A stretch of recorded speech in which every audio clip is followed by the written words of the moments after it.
There are 613 commandments in the Torah, but there are only 3 you have to give your life for rather than transgress. If somebody crazy person comes up to you with a gun, and they stick the gun in your face, and they say, eat this bacon sandwich on Yom Kippur, or I'll kill you, what should you do? Eat the bacon sandwich. You don't have to give your life for kashrut. You don't have to give your life for fasting on Yom Kippur. A crazy man comes up to you and says, drive on Shabbat, or I'll kill you, what should you do? Drive on Shabbat. You don't have to give your life for Shabbat. What do you have to give your life for? There are 3. Number 1, you must give your life. If somebody comes up to you and says, I'm going to kill you unless you kill that person, what should you do? You have to give your life. Rather than transgress murder, you must give your life. If somebody crazy comes up to you and says, convert to this idolatrous religion or I will kill you, then you have to give your life rather than do it. Rather than bow down to an idol, rather than convert to an idolatrous religion, you have to give your life. The third thing, sexual immorality, which really encompasses several mitzvot, including incest.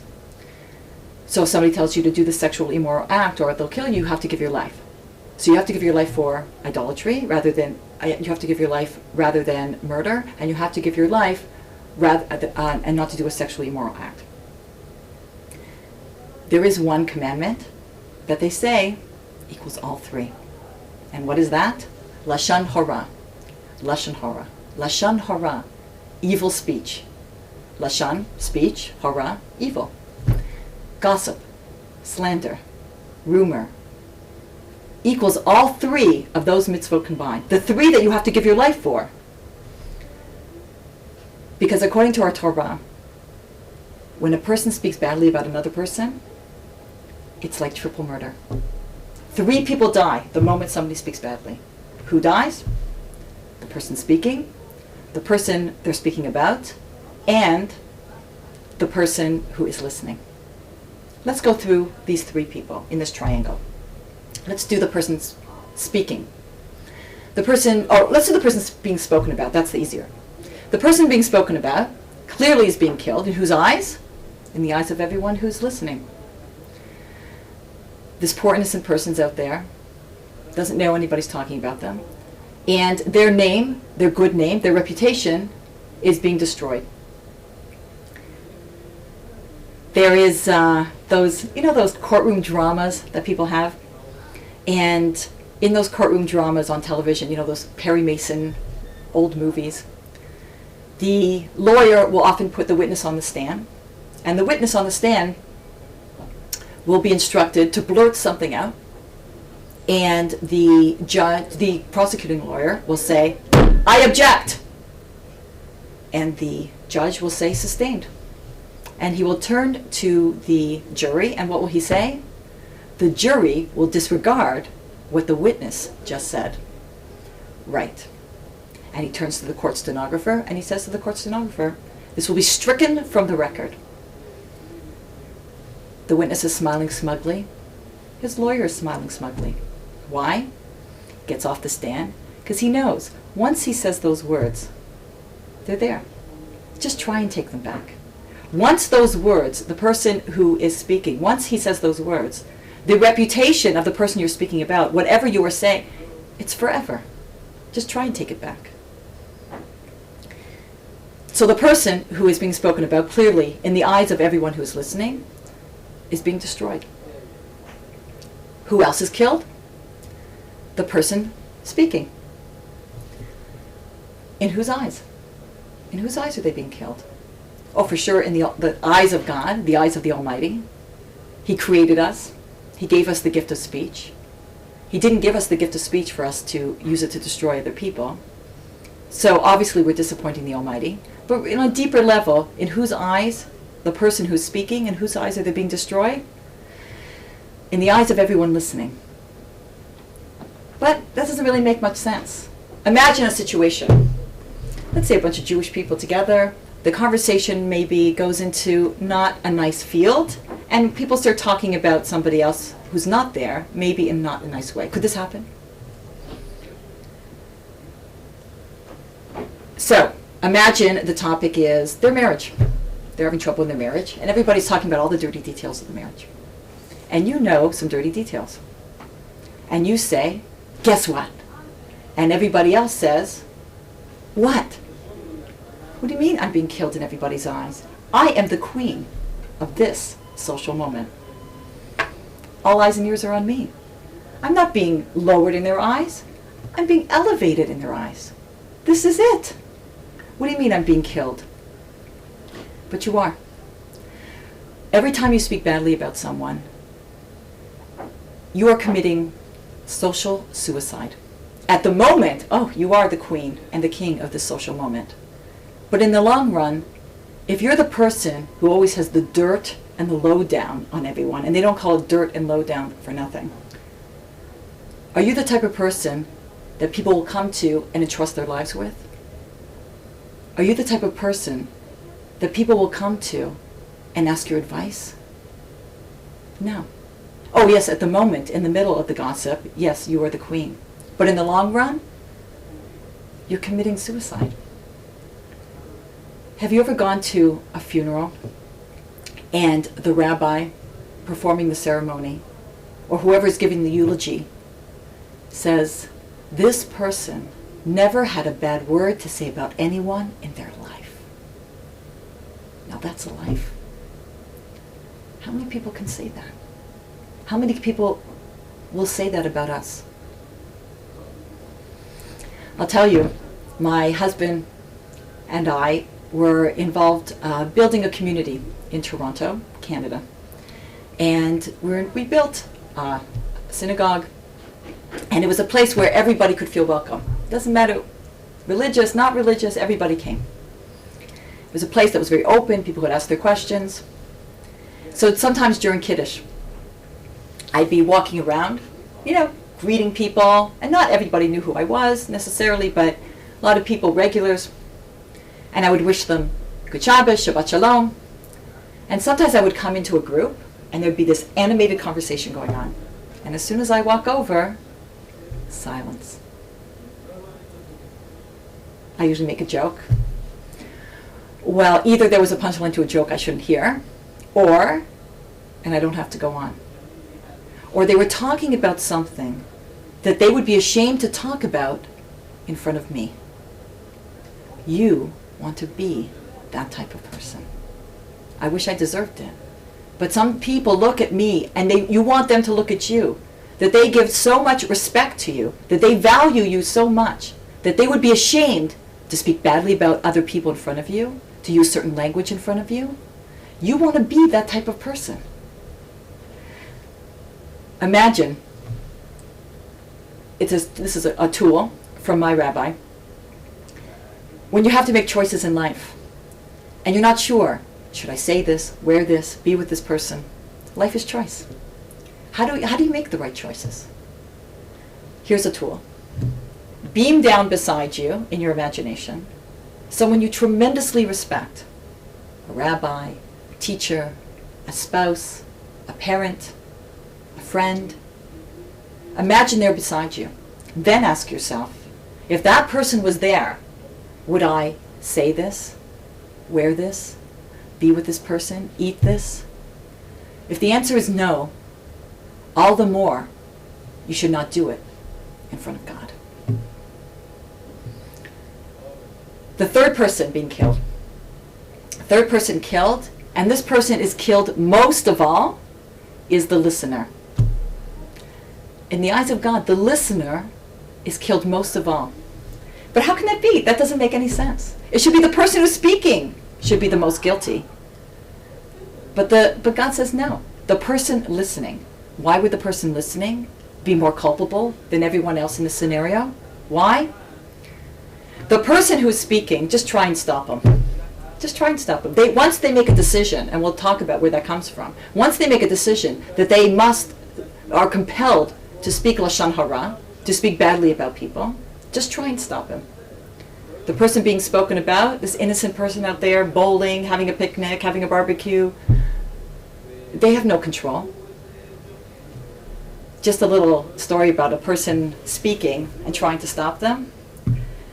There was somebody who came to one of my talks in Florida, and I remember that we learned about this in the class about the laws of Lashon Hara, and she became very sensitized to it. She came back the next week and she told the class this story. She says, I was at a funeral, and the person in front of me, who she knew, turned around and started speaking badly about someone they both knew. And she said to him, I don't want to hear this. But he just kept going. She said to him, please stop. I don't want to hear this. And he just kept going. Just try and stop him. I'll give you a few tools in a minute about what you could possibly do. The person who has the most opportunity to stop this is the person listening. And if you don't, as a listener, then in God's eyes, you are the most guilty. My son, I was writing a book about gossip. It's called Gossip. And my son pointed out, and I put it in the book, he said, Ima, reading gossip is worse than listening. Why? Listening, sometimes it's very hard to not listen. Why? You're in a car. You're on the freeway. You're on the expressway. The driver starts speaking badly about someone. You use all the tools which I'm about to give you. Nothing works. What are you supposed to do? Reading is very different. If you're reading gossip, you bought it, you paid for it, you're turning those pages, or you're scrolling down on the computer screen. You have complete control. You are investing in it. All these gossip tabloids that are out there, from People magazine to all these newspapers, they're only there because you buy them, because you read them. If you didn't, it wouldn't be there. And you are very active. It's a very active process. Whereas listening can sometimes be very passive. What choice do you really have? You're stuck in this car, you're stuck in this room. Reading is worse. But let's get back to listening. If you don't stop it, again, you are the most guilty.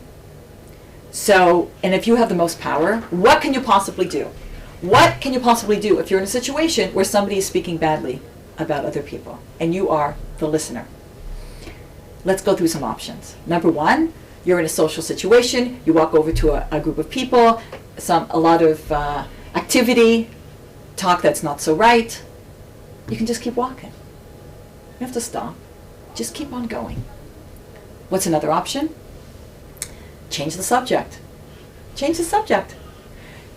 There is somebody that I know in my extended family who has a tendency, has more of a challenge in this area than most people. Could this happen in a Jewish family? I'm sure all of you have people in your life, whether it's a family member or a friend, perhaps a coworker, who may be more of a Baal Lashon Hara, a master of gossip, than most. And you have to be with them. You have to interact with them because you work with them, because you're related to them. So what do you do when you're with somebody like that? So when I know I'm going to be with, let's call her Aunt Sadie, and I have a responsibility not to listen to Lashon Hara, what do? I walk into the situation with a change of subject in my back pocket, with a story, a cute story about one of my kids that I know, because I know within 2 minutes of talking to Aunt Sadie, she's going to be speaking Lashon Hara about Aunt Judy, and what do? So I am prepared. I walk in prepared. So as soon as Aunt Sadie starts with about Aunt Judy, I pull out a story, and I go, oh my gosh, did I tell you what my little Moishi did the other day? He's so cute. And they'd start pulling out family pictures, and they'll walk away soon enough. You have to be prepared. So what could you do? So you can keep on walking, walk away. If you can't walk away, change the subject. Another option is to zone out. Have you ever been talking to or listening to someone and you just sort of fade away, hopefully not at this moment. You sort of fade away and you literally miss the last couple sentences they said? If you're ever going to fade away, this is the time. You're on the freeway, driver starts speaking Lashon Hara, you're related to them, you can't walk away, you're changing the subject, they keep bringing it back. So tune out. Start counting sheep in your head. Think about what you're going to make for dinner tonight. Start going over something, something that you've memorized. Learn the alphabet backwards. Whatever it is, just tune out. One that's very difficult, a couple of them. One is to judge the person to the good. Even if it looks terrible of what they're saying, and I saw him and he did this, you can judge the person. Have you ever been misjudged? Have you ever been misjudged? Chances are you have. We have a responsibility to judge someone to the side of good. Even if it looks bad. You can see, just as you've been misjudged in life, you hope people are judging you to the good. I hope that when I'm late getting to an appointment, that someone's not thinking, oh, she's so irresponsible and she's so selfish and she just doesn't care about my time. I hope they're thinking, gosh, I hope nothing happened. I hope she didn't run out of gas. Judge them to the good. Remember that girl in school that we all went to high school with, and we thought she was so full of herself and so stuck up and so aloof? Later on, we grow up and we look back and we meet this girl again and we realize she wasn't aloof. She didn't think she was better than everyone else. She was shy. She was shy. You don't know what's going on in a person's life. We meet people in what's called chapter 3. We don't know what happened in chapter 1 and chapter 2, and we don't know what's going to be in chapter 4 and chapter 5. And yet we're so quick to judge people in chapter 3.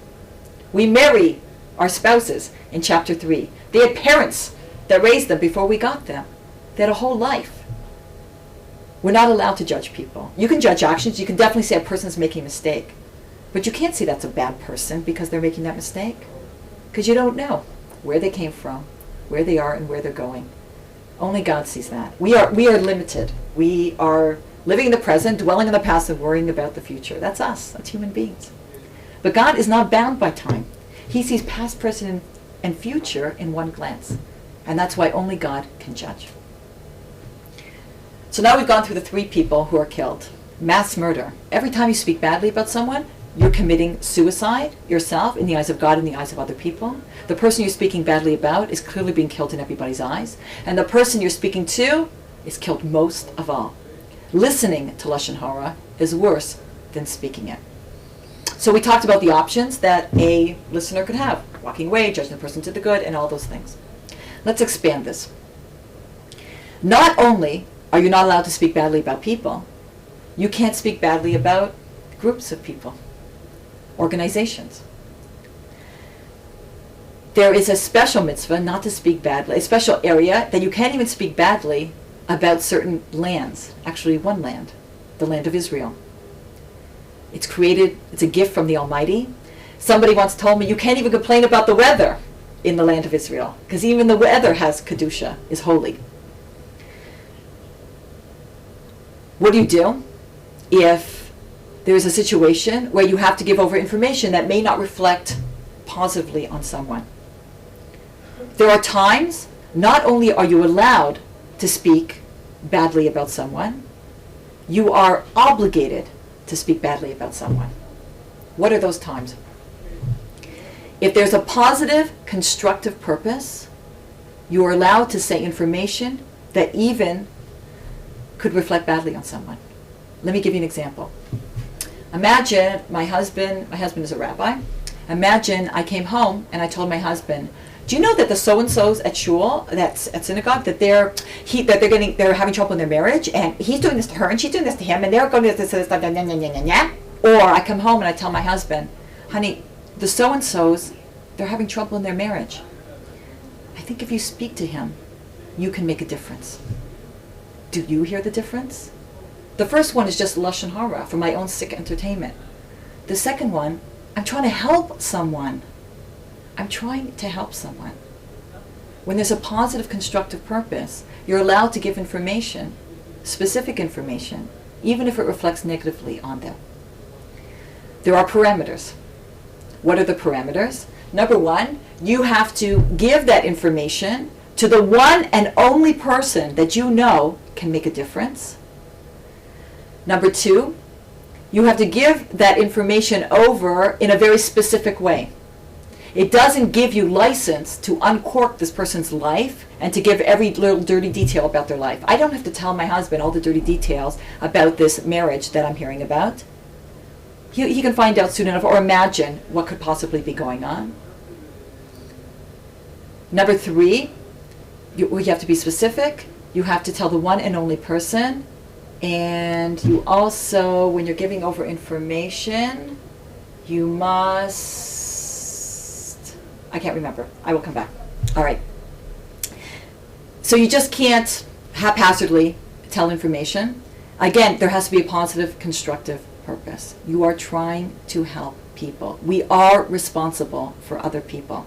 If you're walking by and someone was bleeding, God forbid, or somebody trips and falls, would you say, well, I'm not a paramedic, so I'll just keep going? No, you would do everything you can to help them. So if somebody is troubled and it needs help emotionally or spiritually, are we our brother's keeper? Yes, we are. Yes, we are. You have to do everything you can to help them.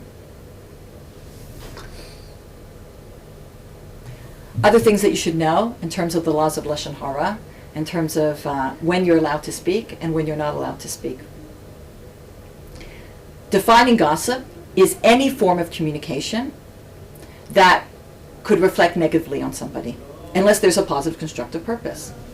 What are those forms of communication? Speech, clearly. Writing. No speech. Body language. 2 women are standing there. Another woman walks by. She's not dressed the way they are. The first woman turns to her friend, rolls her eyes. The second woman, beep, beep, beep, Lashon Hara alert. Not one word was spoken, even body language. I remembered what I was going to say about the third parameter in terms of when you're going to give over information. The third parameter is you have to know the difference between fact and opinion. Everyone's got an opinion. Everyone's a Rashi. Everyone's a commentator. You must know that you're giving over fact and not opinion. Let me give you an example. This is a true story. My husband and I were living in Toronto, Canada at the time. My husband was learning with somebody who wasn't a religious guy, nice Jewish guy, businessman, single, in his mid-30s. My husband said to me one day, I'm learning with this guy, he's a great guy, you know a lot of girls, set him up. Set him up, he's got to get me, a man should get married. I said, fine. I set him up with a girl. After the date, the girl calls me up. I said, how did the date go? She said, Lori, he was the date from hell. I said, oh my gosh, I'm so sorry, what happened? And I went to my husband and I said, honey, I set that guy up with my friend, and she just called up and she said he was the date from hell. He goes, nonsense, set him up again, he's a great guy. Okay, it's my husband, I respect him. I call my friend, another girl, set this guy up. They go out, ring, ring, hello? She calls me up after the date. I go, how did it go? She said, Lori, he was the date from hell. How often do people use such an expression? Both girls use the same expression about the same guy. I said, oh my gosh, I'm so sorry. I went to my husband. I said, Yaakov, there is something wrong with this guy. Okay? There was something, I am not setting this guy up again. There's something wrong with him. Everybody said, these 2 girls said he was a date from hell. My husband's like, blah, blah, blah. No, I'm not setting him up. 6 months later, the guy gets engaged to a girl we know. A great girl. And I thank God every day that girl didn't call me up and say, oh, I'm being set up with this guy that you know. What do you think? I would have said, oh my gosh, be careful. Everybody says he's the date from hell. Because somebody's date from hell is somebody else's Prince Charming. Right? There's fact and there's opinion. And you must know the difference. I want to conclude with a couple of stories. Number 1, somebody told me the greatest gossip story I've ever heard. She said she was standing in her kitchen and she had a baby monitor. And the baby monitor, there was like noises coming out of the baby monitor. First she heard noises, she didn't know where it was coming from in her kitchen. She realized it was coming out of her baby monitor. Because when you get these baby monitors, you get these little instructions, and it warns you that this monitor could pick up on other monitors in your neighborhood. It has a certain frequency. So she's listening. She realizes the voices are coming from the monitor, and she recognizes the voices. What's the voice? Of her neighbor, a friend of hers. And her neighbor was talking on the phone about her, and not in a very nice way. Apparently their sons had had an altercation at school, and this friend was blaming this woman. She said she just felt sick, like somebody punched her in the stomach. What should she do? She felt like ripping out the baby monitor and going next door to her friend and saying, why are you talking badly about me? Why are you speaking Lashon Hara? But she didn't. She thought about it for 24 hours and she called me up. She says, Lori, there's so many things I learned from this. Number one, she's not my friend. Number two, she said, if I was so upset learning about what somebody is talking about in their kitchen about me, and I'm picking up on their monitor, what am I talking about in my kitchen that somebody else's monitor could be picking up? And as much as I had this sick feeling and this fear of, and shaking, that somebody should hear me, all the more so, she said, I realize God is always listening to me. Last story. Our sages tell the story of a man who before Yom Kippur went to his rabbi and said, Rabbi, you must forgive me. I spoke badly about you this year. Because you have to ask forgiveness before Yom Kippur for this one, because this one's on your slate. The rabbi didn't believe that he was sincere, and he said, I don't forgive you. He goes, no, Rabbi, please forgive me. He says, no, I don't forgive you. And he keeps begging him. And the rabbi says, fine, I'll forgive you under one condition. He says, what?